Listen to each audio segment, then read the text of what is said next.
প্রিয় শিক্ষার্থী বন্ধুরা, তোমরা সকলে কেমন আছো? আশা করি তোমরা সকলে ভালো আছো। তো আজকে আমি তোমাদের মাধ্যমিকের টেস্ট পরীক্ষার ফিজিক্যাল সায়েন্স প্রশ্ন আলোচনা করবো। এর আগে আমি তোমাদের পার্ট 1 একটি অন্য স্কুলের প্রশ্ন আলোচনা করেছি। তোমরা যদি না দেখে দেখো, আমি এই ভিডিও ডিসক্রিপশন বক্সে লিঙ্ক দিয়ে দেবো, তোমরা সেখান থেকে দেখে নিতে পারো। এটা তোমাদের পার্ট 2, ঠিক আছে? অন্য একটি স্কুলের প্রশ্ন। তো তোমরা এই প্রশ্ন থেকে তোমাদের টেস্ট এবং ফাইনাল পরীক্ষাতে 100% হুবহু কমন পাবে। তোমরা অবশ্যই ভিডিওটি প্রথম থেকে শেষ পর্যন্ত দেখতে থাকো। আমি প্রশ্ন তোমাদের ধীরে ধীরে দেখাচ্ছি, তো ভিডিওটি বেশি বড় করতে চাইছি না, তোমরা স্ক্রিনশট নিয়ে নিতে পারো, ঠিক আছে? দেখো, বিভাগ কয়েক কি বলেছে না, সঠিক উত্তরটি নির্বাচন করে লেখো। এখানে 15টা করলে তোমার 15 নম্বর পাবে। আমি তোমাদের জাস্ট ধীরে ধীরে দেখাচ্ছি, তোমরা স্ক্রিনশট নিয়ে নাও টপ টপ করে। তারপরে দেখো, তোমরা বুঝতে পারছো কি না অবশ্যই আমাকে কমেন্ট করে জানাও। যদি না বুঝতে পারো আমাকে বলো, আমি তাহলে তোমাদের একটু ভালোভাবে এগুলি অ্যান্সার সহ করিয়ে দেবো, ঠিক আছে? একটু স্পিডেই তোমাদের দেখিয়ে দিচ্ছি, তো তোমরা একটু কষ্ট করে দেখে নাও। না বুঝতে পারলে আমাকে বলো।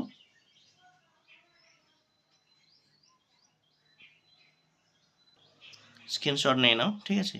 তো বন্ধুরা দেখো, গ্রুপ সি এই জায়গাটা প্রশ্ন কিন্তু তোমাদের জন্য খুব গুরুত্বপূর্ণ। বলছে নিম্নলিখিত প্রশ্নগুলি উত্তর দাও, বিকল্প প্রশ্নগুলি লক্ষণীয়।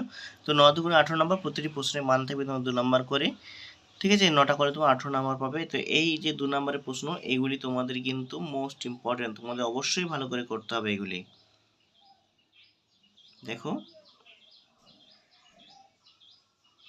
আশা করি তোমরা বুঝতে পারছো।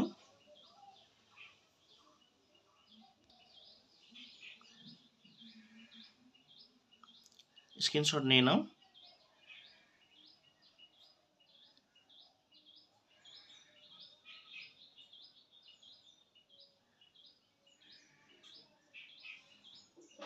চলো নেক্সট পৃষ্ঠা দেখে নিয়ে যাক। বুঝতে পারছো কি না অবশ্যই আমার কমেন্ট বক্সে কমেন্ট করে জানাও, ঠিক আছে? দেখা গেল প্রতিটি প্রশ্নে কিন্তু 3 নম্বর করে 1+1+1 বিভাজন করা আছে, কোনোটা 2+1 বিভাজন করে দিয়ে আছে। তো মোস্ট ইম্পর্ট্যান্ট তোমাদের পরীক্ষার জন্য তোমরা অবশ্যই ভালো করে এগুলো মুখস্থ করবে। তো এই ছিল তোমাদের আজকের ভিডিওটি কেমন লাগে তোমরা অবশ্যই কমেন্ট বক্সে কমেন্ট করে জানাও। যদি ভালো লাগে বন্ধুদের মধ্যে শেয়ার করে লাইক করো। চ্যানেলে নতুন হয়ে থাকলে চ্যানেলটি সাবস্ক্রাইব করে পাশে থাকা নোটিফিকেশন অন করে রাখো।